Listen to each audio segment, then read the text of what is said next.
Good morning. This is Crystal Woods with Seasons in the Vine, and it's Fresh Friday. And as you can tell, I still have this most annoying, long lasting, very irritating cold. It just won't go away. I am definitely getting better, but I have that dry, raspy kind of voice throat thing going on, which is such a pain. I got people to yell at and stuff, and I just can't do it. No, I'm just kidding, kind of. Anyway, today I want to talk to you about a misconception that I believe is very common in our first world Christianity, and that is if it's God's will, it will be easy. I just believe that's a lie. I don't see anywhere in the Bible where God's will being played out and his plans being played out was particularly easy for the people involved. I think we delude ourselves when we say that. Jesus said to carry your cross, and we know that our lives are a sacrifice to our flesh, and so we're going to do things that are super uncomfortable. And so if it's hard and difficult and painful and requires you to grow and mature, well, that kind of sounds more like what God has in store for you, what God's plan is, rather than it all came together really easily and it was just, whew, And I know there's going to be differing views on this, but this is kind of what my idea is. I'll get right to the point. Everything is hard at first, and so if in our first moments, in our first months, maybe even, or weeks, or years, perhaps, if we take the challenges and the difficulties that we find there and decide that God would just never require us to be put under such kind of trials and tribulation, it must not be his will. That's just not true. It's not true. It's in every situation, and I think it's probably not true most likely. And here's how I would play it out in my life. Everything is hard at first, and you stick with it, and you stay with it, and you get to know the character of God in the trial and in the difficulty and how hard things are. And you stick around and you stay and you press in. Running away from difficulty is definitely easier. Sometimes it's still not easy. Deciding to opt out or just kind of remove yourself, easier. Staying, that's really hard. Pressing in and staying, that's the tough stuff. Sometimes you have to really hear from the Lord. Leaving is the wise thing to do, or stepping out of a situation. But don't do it because it's hard and you take it as because it's hard, God's not in it. Don't let your reason be for that. You need to hear from the Lord that yes, he does want you to step out of something. Because difficulty does not mean that you're on the wrong path. When we adopted our son Zion, that was extremely difficult. Very, very, very, very hard. And that's really where this phrase came from. Everything is hard at first. Everything is hard at first. And I'm not going to just think I heard wrong, or, God's definitely not called me to adoption because I have a hard time with it. No, I have a hard time with it because I'm human and my flesh likes to get its way. Is that the root of your difficulties? Is the flesh wants its way? And staying in means that you would have to be further sanctified, further called to live in a way that is sacrificial? I think that's the question. So often in our first world church, we say, I'm not called to that. And it just happens to be everything that's difficult. That makes no sense at all. And it doesn't mirror anything in the Bible. I'm not called to do anything out of my comfort zone. That sounds like not Jesus talking. That sounds like our flesh talking. We are going to be called out into very difficult things, all for the glory of God, all for the glory of what he wants to do in this world. We're the hands and feet of Jesus that looks like something, and it looks like us laying down our human flesh and taking up our cross and taking on the character of Jesus and really becoming more like him. And so, everything is hard at first, and because it's hard doesn't mean I'm not supposed to do it. I need to press in. A couple years ago, it would have been a lot easier for me to leave a certain situation, just kind of step away and step out, avoid it. And I really felt like the Lord was calling me to press in, stay in, be accountable, have the conversations that need to be had because you're still here.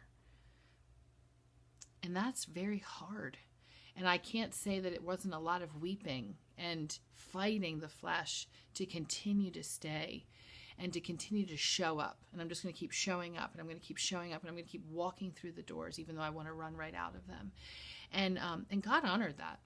And I have grown in pushing past what would have been easy, which was just to run away, and stepping into accountability, stepping into ownership of what I needed to own in that season and in that time, and to stay in the game, all for the glory of God, and all for what he wanted to work in me, because it was really, really hard. It was excruciating, but that doesn't mean I don't do it. Adopting my son, who was a highly traumatized little boy, was really, really hard on our family, on our marriage, on our biological children, on our way of life, on everything. But that doesn't mean we don't do it. It just doesn't. I don't care how much your life is going to be wrecked for the gospel. You need to let the gospel wreck your life.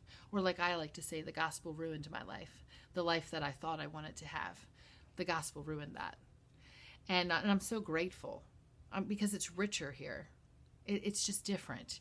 And we pressed in with my son, and we grew and got into therapy and got some help and did what we needed to do to really press beyond ourselves.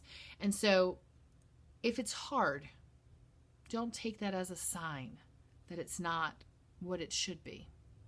Everything is hard at first. And as we continue to walk that road, we have a friend who meets us. And I want to come right to the word with that. So in Isaiah 43, this is going to be the ESV version. In Isaiah 43, the Lord, I'm just going to read an excerpt, but just to give you a little context, he's speaking hope into a people, the nation of Israel, in exile. So a people that are in a tremendously difficult time that's going to last for a very long time. This isn't a 3-month season or even a 2-year season. This is going to be decades. And he speaks life into them. Fear not, for I have redeemed you. I have called you by name, and you are mine. So let's just remember that. The next time we're in a difficult, hard situation that we want to check out, we want to get out, we want to avoid, remember that you've been called by name and your redemption is already sure. Verse 2, when you pass through the waters, I will be with you, and through the rivers, they shall not overwhelm you. When you walk through fire, you shall not be burned, and the flames shall not consume you. For I am the Lord your God, the Holy One of Israel, your Savior. I give Egypt as your ransom, Cush and Sheba in exchange for you, because you are precious in my eyes. He is saying this to a people that are broken and in exile, that are being disciplined, that are in a situation beyond difficult. Difficult doesn't even cover it. They've lost everything. They've lost everything and are in a foreign land. Because you are precious in my eyes and honored, and I love you, I give men in return for you, peoples in exchange for your life. I'm going to stop there. We're ransomed. When we're entering into darkness, when we're entering into difficult times, and we know the Lord is calling us to purge ourselves of our comfort, of what we want, of what we think our life should be, we need to remember that we're ransomed. And this is so powerful to me that I wrote it on my arm. But we're ransomed because God has already done the work. And we need to be confident that when we pass through the waters, He's there. And through the rivers, they're not going to overwhelm us. We may think that the difficulty will overwhelm us. I remember thinking when my son did come home, like, I don't know that this is ever going to get better. I don't know how to live like this. But God was there, and And he was present, and I learned who he was in a way that I could not have if I had not engaged in the difficult and in the hard. And I didn't write it off as, well, if it's difficult, it's just not God's will. That's a lie. That is a lie. Do not believe that. Do not believe that. When you walk through the fire, you shall not be burned, and the flame shall not consume you. It would have been easier to just step out of a certain situation a couple of years ago and just step way back and leave and relocate. And the Lord just kept calling me to stay. And whatever that looked like, whatever was required, however many meetings or conversations or tears or whatever it was, no matter what happens here, as difficult as it is, you will not be burned. You are in the fire, yes, but you will not be burned up by it. You'll be refined by it. And so remember that when you're in the fire, it's not meant to burn you, even though it feels like it, just to burn you up. It is to refine you. It is to change you. It is to make you more like Jesus. And so everything is hard at first, but that's not an excuse to get out of what we need to do and what we're supposed to do. We're ransomed. It's already done for us. We just need to walk in it. We've been bought back. The Son of Man did not come to be served, but to serve and give his life as a ransom for many. That's Mark 10:45. That's what's on my arm. And it's my life's call to remember that I'm not here to be served. I am here to serve. And the call to serving is going to be a challenging one. It's going to be hard. And so I can never get it confused with thinking, well, if God's called me to it, it's just going to be easy. No, maybe in some cases, sure.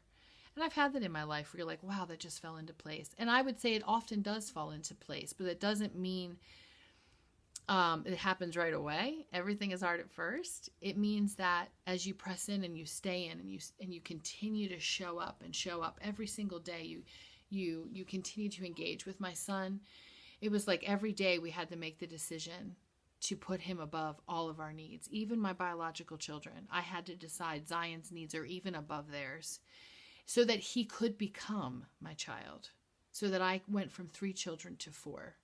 His needs had to elevate because he was the neediest of them all. And what that required from me was a tremendous amount of self-sacrifice. And I don't think that's unusual for God to ask. I don't. I think he's going to put us in positions often where sacrifice is required. And that's the beauty of it, because he is a God who sacrifices for his people. He buys his people back with his own blood. And so I'll leave you with that. Kind of challenging. But just start saying that to yourself when you just feel like, oh, this is so hard and I just want to get out of it. Everything is hard at first. Everything is hard. But that doesn't mean we don't do it. If anything, it means we probably do press in and we do it. We can't take it as it's not God's will because it's difficult. Jesus' life was very difficult, and if he's our model, then we have to know that sacrifice and suffering and trials and tribulation and hard times will be a part of what our faith walk looks like as well. And so be blessed. Thanks so much for joining me on our 25th Fresh Friday. And I pray that those words would just come back to you. Everything is hard at first. It doesn't mean anything. It doesn't mean I shouldn't be doing it. And I will see you next week. Bye.